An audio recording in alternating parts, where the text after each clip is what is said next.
Welcome to Sangli Shikshan Sansthan's YouTube channel. In this video, we are going to study second chapter of 6th General Science, the Living World. In this chapter, we are going to learn some important characteristics of living things. या चित्रामध्ये पहा. Let us see the picture and observe the things, various things in our environment. आपल्या सभोवताली आढळणाऱ्या विविध गोष्टी या चित्रामध्ये आपल्याला दाखवलेल्या आहेत. आपल्याला बघा, एक मुलगी दिसते की जी पुस्तक वाचत बसलेली आहे. एक मुलगा दिसतोय की ज्याच्या हातामध्ये पतंग आहे. एक कुत्र्याचं पिल्लू देखील दिसतंय. कोंबडी दिसते. कोंबडीची पिल्लं दिसत आहेत. So there are many things और various things in around us. There is a boy with kite in his hand. There is a little girl reading a book. There is a small dog also. So if we observe around us, there are many kind of plants and animals. They show some similarities and some differences. आपल्या सभोवताली जर आपण पाहिलं तर आपल्याला विविध प्रकारच्या वस्तू दिसतात, प्राणी दिसतात, पक्षी दिसतात, वनस्पती दिसतात. जर त्यांच्यामध्ये काही सिमिलरिटीज, काही साम्य आहेत तर काही फरक आहेत. Yet with the help of certain features we can tell that they are all living things. त्यांच्यामध्ये काही साम्य आहेत, काही भेद आहेत, परंतु काही अशी ठराविक वैशिष्ट्य आहेत की ज्या वैशिष्ट्यांच्या आधारे आपण म्हणू शकतो की दे आर ऑल लिव्हिंग थिंग्स. ते सजीव आहेत. याची काही लक्षणं त्यांच्यामध्ये कॉमन दिसतात. मग वनस्पती असतील, प्राणी असतील, पक्षी असतील, यांच्यामध्ये काही समान लक्षणं आहेत.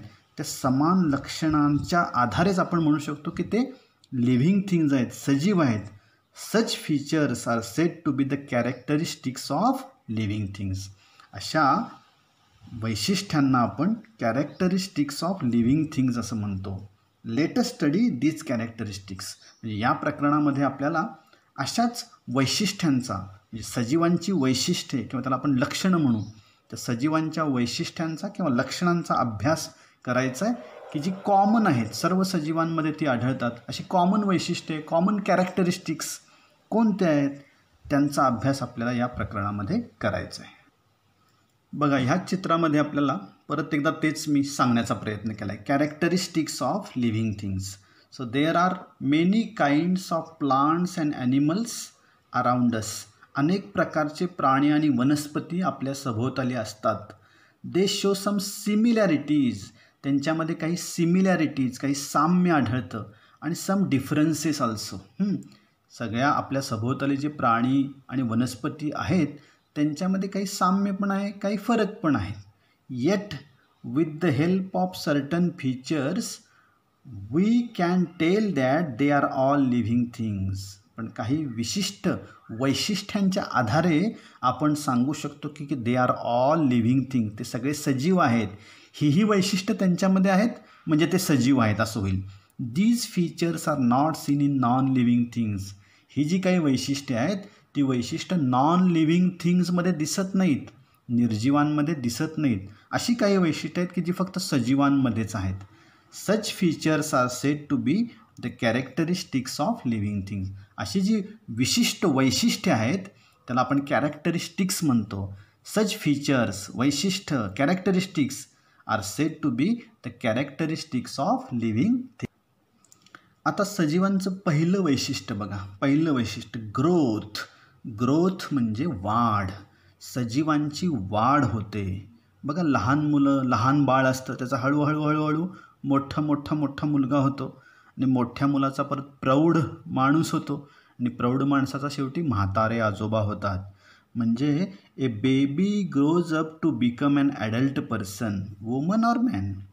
एक लहान बाळाचं एका प्रौढ माणसामध्ये रूपांतर होतं, प्रौढ स्त्रीमध्ये किंवा प्रौढ पुरुषामध्ये रूपांतर होतं. During the period of growth the baby gains in height, weight and strength. आणि या वाढीच्या काळामध्ये जो बाळ आहे त्या बाळाची उंची वाढते, वजन वाढतं किंवा ताकद वाढते.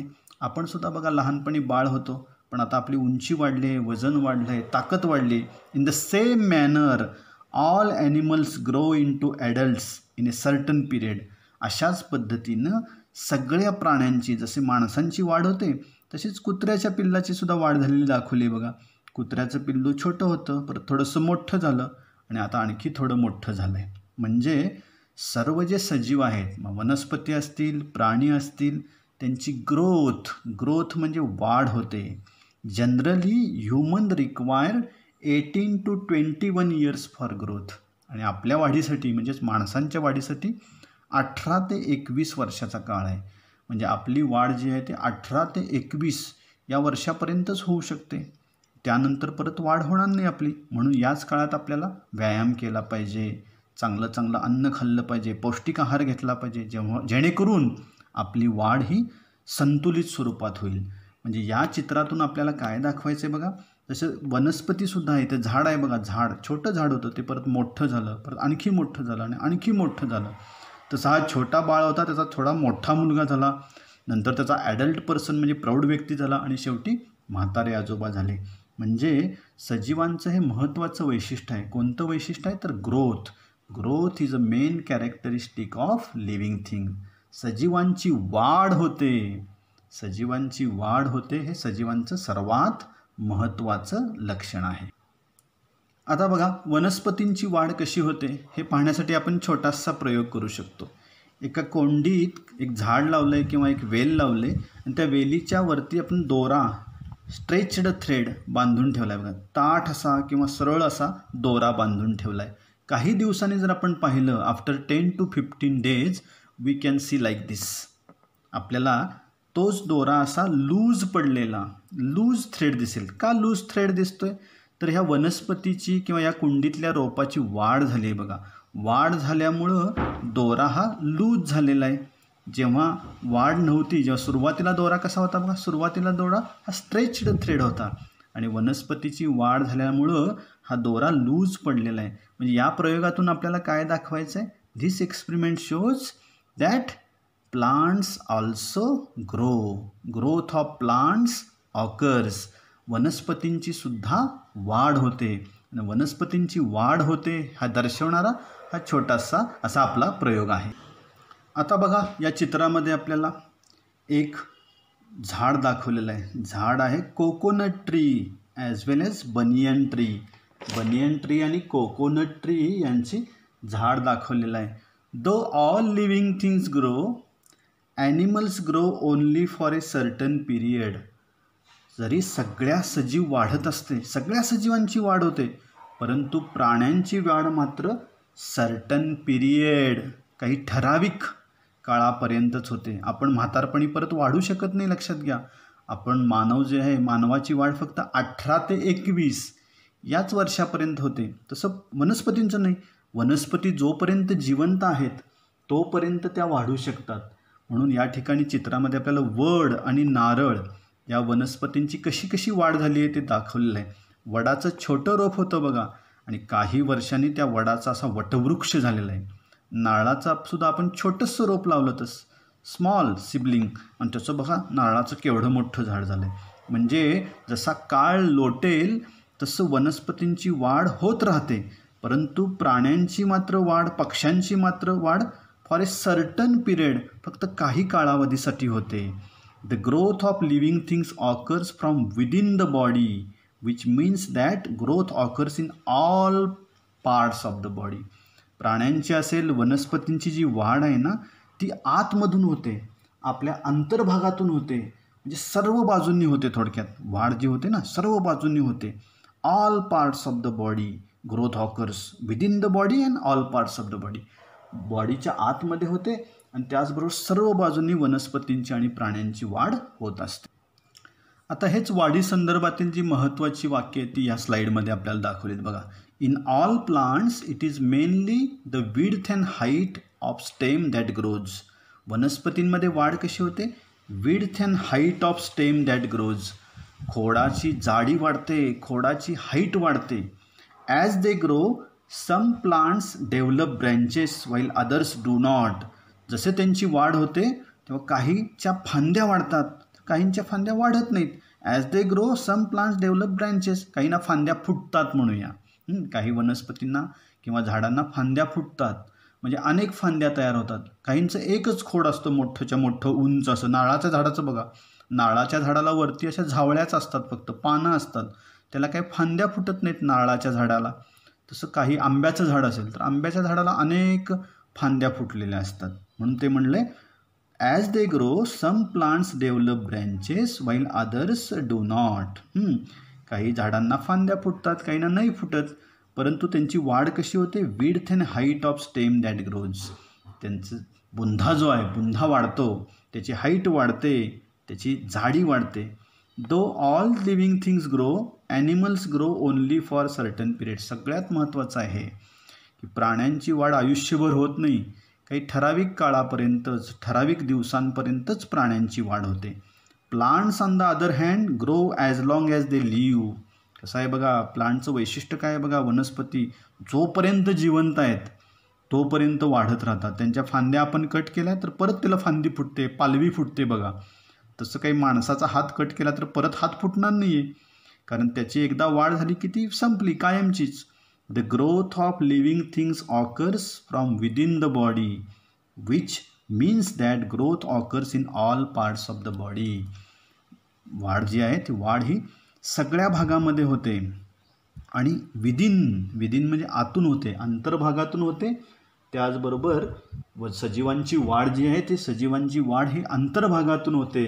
त्याचबरोबर शरीराच्या सर्व भागांची वाढ होते, म्हणजे फक्त हातच वाढला आहे असं होत नाही. जेव्हा आपलं बघा बाळ असतं ना, लहान बाळ, ते मोठं होतं, तसं सर्व बाजूने ते वाढतं. असं नाही होत की नुसतं त्याचे पायच वाढले, नुसता त्याचा हातच वाढला. म्हणजेच त्यांना काय सांगायचं आहे की the growth of living things occurs from within the body and in all parts of the body. आता बघा, वनस्पतींची किंवा असेल, प्राण्यांची असेल, आपली असेल, वाढ होण्यासाठी food is necessary for growth. अन्नाची आवश्यकता आहे. वनस्पती असू देत, माणसं असू देत, प्रत्येकाला अन्नाची आवश्यकता आहे. मग वनस्पती कसं अन्न तयार करतात ते या चित्रामध्ये आपल्याला दाखवलं आहे बघा. त्यालाच आपण फोटोसिंथेसिस, प्रकाश संश्लेषण असं म्हणणार आहे. म्हणजे कार्बन डायऑक्साईड वायू, सनलाईट आणि जमिनीखाली असणारे पाणी आणि न्यूट्रियन्स, मुळांच्या साहाय्यानं पोषक द्रव्य ज्याला म्हणतो आपण, जमिनीखाली असणारं पाणी आणि पोषक द्रव्ये किंवा पोषक तत्वे यांचा वापर करून, कार्बन डायऑक्साईड वायूचा वापर करून सूर्यप्रकाशामध्ये हिरव्या हरितलवकांच्या साहाय्यानं किंवा पानांच्या साहाय्यानं वनस्पती स्वतःचं अन्न स्वतः तयार करतात. Plants make their own food in sunlight. Plants produce food from water, nutrients in the soil and carbon dioxide present in the air. This process takes place in leaves of plant. ही जी अन्न तयार करण्याची प्रक्रिया आहे, ती अन्न तयार करण्याची प्रक्रिया ही वनस्पतींच्या पानांमध्ये होते. It is brought in the presence of sunlight. म्हणून त्याला सूर्यप्रकाशाची पण आवश्यकता आहे, कार्बन डायऑक्साईड वायूची आवश्यकता आहे, आणि महत्त्वाचं म्हणजे with the help of chlorophyll in the leaves. पानांमध्ये जी हरितलवके असतात त्याला आपण क्लोरोफिल असं म्हणणार आहे इंग्लिश मीडियममध्ये. तर त्या क्लोरोफिल जे आहे पानांच्यामध्ये, हिरव्या पानांच्यामध्ये, त्याच्या साहाय्यानं वनस्पती सूर्यप्रकाशात आपलं अन्न स्वतः तयार करतात. त्यालाच आपण प्रकाश संश्लेषण असं म्हणणार आहे. This process of food production is called as photosynthesis. आपल्याला परीक्षेला प्रश्न येईल, फोटोसिंथेसिस म्हणजे काय, तर त्यावेळी आपल्याला हे उत्तर लिहायचं आहे. During this process plants gives out oxygen. आणि ह्या प्रक्रियेमध्ये बघा ऑक्सिजन बाहेर टाकतायत वनस्पती. म्हणजे जर आपल्याला ऑक्सिजन आवश्यक असेल ना, तर वनस्पती लावल्या पाहिजेत, झाडं लावली पाहिजेत. कारण झाडं काय करतायत, सूर्यप्रकाशामध्ये स्वतःचं अन्न स्वतः तयार करतायत. आणि या प्रक्रियेमध्ये त्या कार्बन डायऑक्साईड घेत आहेत आणि ऑक्सिजन बाहेर टाकतायत, जो ऑक्सिजन आपल्याला आवश्यक आहे. Plants appear mainly green colour due to chlorophyll in them. पण वनस्पतींना जो ग्रीन कलर आला आहे, तो ग्रीन कलर कशामुळं आला आहे, तर त्याच्यामध्ये असणाऱ्या क्लोरोफिलमुळं. परीक्षेला विचारतील की वनस्पतींच्या पानांना हा हिरवा रंग कशामुळं आला आहे, तर तो क्लोरोफिलमुळं आला आहे. म्हणजे अशा पद्धतीनं प्लांट्स बघा कसे स्वतःचं अन्न स्वतः तयार करतात. स्वतःचे अन्न स्वतः तयार करण्याच्या प्रक्रियेला आपण फोटोसिंथेसिस प्रकाश संश्लेषण असं म्हणणार आहे. आणि या प्रकाश संश्लेषणामध्ये कशा कशाचा वनस्पती वापर करतायत, तर जमिनीखाली किंवा मुळांद्वारे शोषलं जाणारे पाणी आणि पोषक तत्वे, त्याचबरोबर कार्बन डायऑक्साईड आणि सनलाईट यांचा वापर करून पानांमध्ये जी हरितलवके आहेत क्लोरोफिल, त्याचा पण वापर करून ते स्वतःचं अन्न करतात तयार. आणि मग या प्रक्रियेमध्ये ऑक्सिजन बाहेर टाकतात की जो आपल्यासाठी फार महत्त्वाचा आहे. म्हणून वाढीसाठी सजीवांची वाढ होते. Growth of living things occurs with the help of food they take. बघा वनस्पती स्वतःचं अन्न स्वतः तयार करतात, but animals however do not have chlorophyll. आपल्यामध्ये आहे काय क्लोरोफिल? आपण स्वतःचं अन्न स्वतः तयार करू शकतो का? नाही करू शकत, कारण आपण अन्नासाठी दुसऱ्यांवर अवलंबून आहोत. They do not produce there own food, they search for food. प्राणी जे आहेत ते अन्नासाठी काय करतात? सर्च फॉर फूड, अन्नाचा शोध घेतात. ॲनिमल्स सच ॲज गोट, sheeps, horses eat grass, while wild animals such as tigers and lions meet their need for food by hunting other animals which live on plants. बघा म्हणजे वाघ, सिंह यासारखे जे animals आहेत ते ॲनिमल्स काय करतात? दुसऱ्या प्राण्यांना, जे गवतावर जगणारे प्राणी आहेत ते दुसऱ्या प्राण्यांना खाऊन जगतात. घोड्यासारखे जे प्राणी आहेत ते गवत खातात. कोंबड्या बघा काय खात आहेत? किडे वगैरे असलेले खात आहेत. हा बगळा बघा मासा खातोय. म्हणजे प्रत्येक प्राणी असतील किंवा ह्या छोट्या छोट्या कोंबड्या असतील, पक्षी असतील, घोडा असेल, हे सगळे त्यांना अन्न लागते. ते स्वतः अन्न तयार करू शकत नाहीत. अन्नासाठी दुसऱ्या कुठल्या तरी सजीवावर ते अवलंबून आहेत. They depend upon other living things for their food. The intake of food and the resultant growth is important characteristic of living things. म्हणून अन्न ग्रहण करणं आणि त्या अन्न ग्रहण केल्यामुळं वाढ होणं हे सजीवांचं लक्षण आहे. बघा सजीवांचं लक्षण कोणतं आहे? की त्यांची वाढ होते. आणि वाढ कशामुळे होते? अन्न ग्रहण केल्यामुळं होतं. वनस्पतींचं मात्र काही प्रॉब्लेम नाही. बघा वनस्पती स्वतःचं अन्न स्वतः तयार करतात, ते कुणावरही अवलंबून नाहीत, त्या स्वयंपोषी आहेत. ते डिपेंडंट नाहीत कुणावर. पण आपण डिपेंडंट आहे. माणूस डिपेंडंट आहे वनस्पतींवर, प्राण्यांवर. आपण मटण खातो किंवा भाजी भाकरी खातो, म्हणजेच काय प्राण्यांवर अवलंबून आहे आपण किंवा वनस्पतींवर अवलंबून आहे आपल्या अन्नासाठी. तसेच हे वेगवेगळे प्राणी बघा कोणतं ना कोणतं तरी अन्न खात आहेत, ज्यायोगे त्यांची वाढ होते. Living things need oxygen in order to live. प्रत्येकाला बघा जे सजीव आहेत, सजीवांना जगण्यासाठी ऑक्सिजनची आवश्यकता असते. In order to live. Inhaling oxygen and exhaling carbon dioxide formed in the body due to the use of oxygen is called as respiration. म्हणजे ऑक्सिजन इनहेल करणं म्हणजे आतमध्ये घेणं आणि एक्झेलिंग कार्बन डायऑक्साईड आणि कार्बन डायऑक्साईड वायू बाहेर सोडणं, या प्रक्रियेलाच आपण श्वसन किंवा रेस्पिरेशन असं म्हणतो. Animals such as fish, snake, Mouse etcetera have specific organs for respiration. जसे की ॲनिमल्स आहेत ना, मासा आहे, साप आहे, उंदीर आहे, अळी आहे, झुरळ आहे, अशा प्राण्यांना श्वसनासाठी काही वेगळे अवयव असतात. आपण कशाद्वारे श्वसन करतो? तर आपण नाकाच्या साह्याने श्वसन करतो. मासे बघा कल्ल्यांच्या साह्याने श्वसन करतात. On the other hand plants respire bye means of microscopic pores on their stem and leaves. तसं वनस्पतीसुद्धा श्वसन करतात. वनस्पती श्वसन कशाच्याद्वारे करतात? तर मायक्रोस्कोपिक पोर्स, सूक्ष्म छिद्राद्वारे. त्यांच्या खोडावर आणि पानावर जी सूक्ष्म छिद्र आहेत, त्या सूक्ष्म छिद्रांच्याद्वारे वनस्पती काय करतात? श्वसन करतात. म्हणजे श्वसन जे आहे, respiration is a characteristic of living things. म्हणजे तो सजीव आहे म्हणजे तो काय करत असणार आहे, श्वसन निश्चितपणे करत असणार आहे. म्हणजे रेस्पिरेशन, श्वसन हे सुद्धा काय सजीवांचं एक लक्षण आहे. या स्लाईडमध्ये आपल्याला दाखवलं आहे बघा, लीफ ऑफ ए प्लांट. हे वनस्पतीचं पान आहे आणि त्याच्यावर छोटी छोटी छोटी अशी छिद्र आहेत, सूक्ष्म छिद्र आहेत. या सूक्ष्म छिद्राद्वारे वनस्पती आपलं रेस्पिरेशन म्हणजे श्वसन करतात. मासा बघा कसा, गिल्स आहेत त्याला, माशाला गिल्स म्हणजे कल्ले आहेत. या कल्ल्यांच्या साह्यानं मासा श्वसन करतो म्हणजे ऑक्सिजन आतमध्ये घेतो. तसं हा बघा माणसं काय नोज, प्राणी वनस्पती जसे श्वसन करतात तसं मानवसुद्धा श्वसन करतो. मानव हा नाकाच्या द्वारे श्वसन करतो बघा. म्हणजे श्वसन फुफ्फुसामध्ये तर ऑक्सिजन घेतला जातो. म्हणून आपण नाकाला वगैरे मास्क का वापरतोय, तर कोविड-19चा विषाणू काय करायला लागला आहे, आपल्या रेस्पिरेटरी सिस्टीमवरच हल्ला करायला लागला आहे, आपल्या श्वसन संस्थेवर हल्ला करायला लागला आहे. म्हणून कोविड-19चा विषाणू नाकाद्वारे किंवा तोंडाद्वारे म्हणजेच आपल्या श्वसनाद्वारे फुफ्फुसांमध्ये जाऊ नये म्हणून आपण काय करतो या काळामध्ये बघा हल्ली मास्कचा वापर करतो आहे. म्हणून मानव हा नोजद्वारे श्वसन करतो, नाकाद्वारे रेस्पिरेशन करतो. मासा हा कल्ल्यांच्याद्वारे, तर वनस्पती ह्या ज्या आहेत त्या पानांवर असणाऱ्या सूक्ष्म छिद्रांच्याद्वारे श्वसन करतात.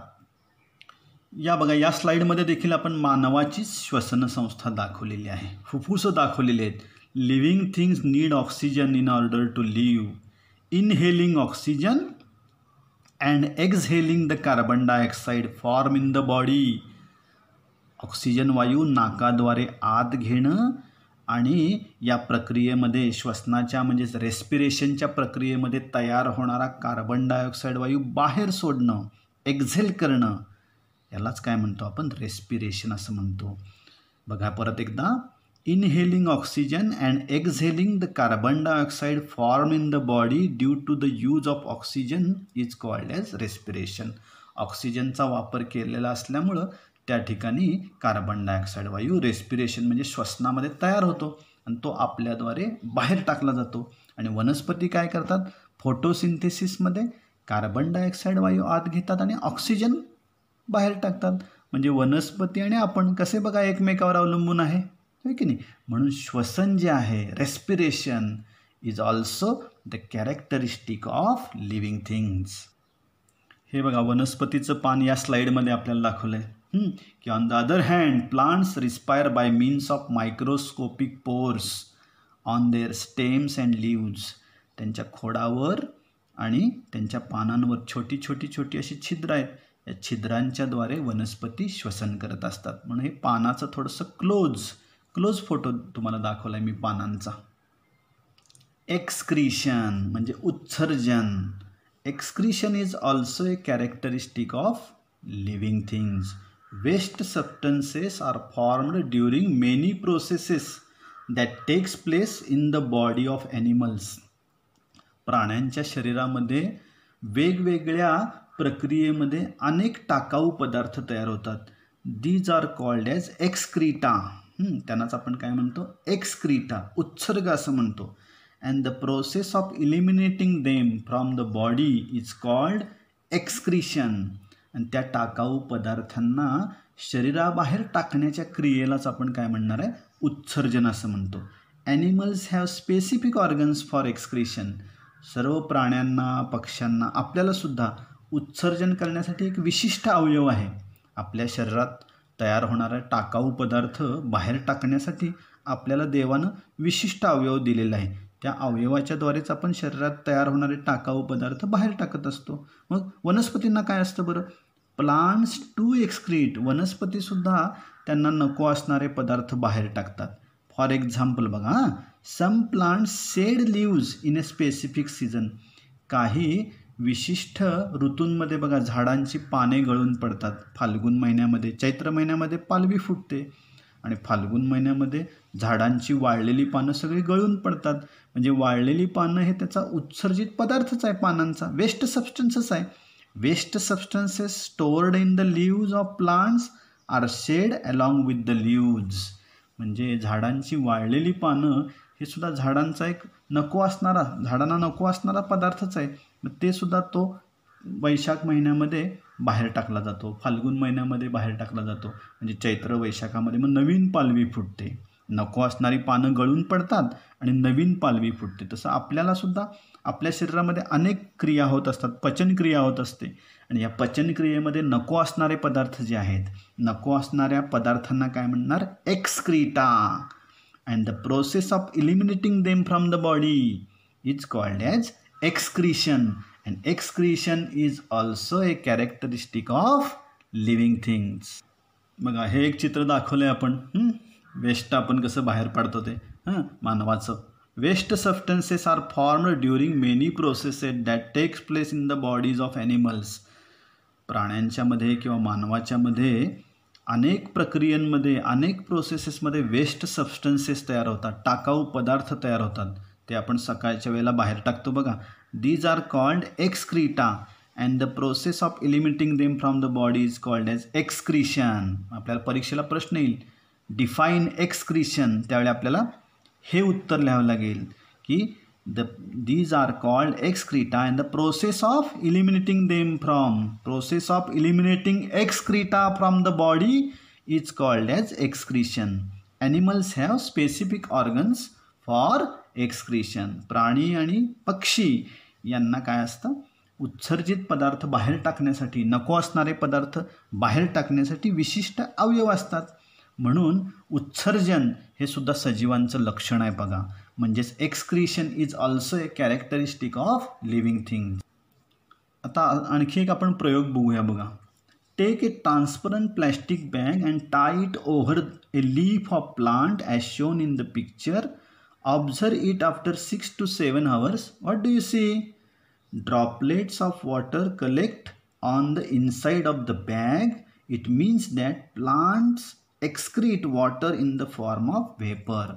आपण एखादा वनस्पती असेल, एखादं झाड असेल छोटंसं, त्याला जर प्लॅस्टिकची पिशवी बांधली ना, तर काही वेळानंतर त्या प्लॅस्टिकच्या पिशवीमध्ये ड्रॉपलेट्स, दवबिंदू तयार झालेले दिसतील. ड्रॉपलेट, छोटंसं पाणी तयार झालेलं दिसेल.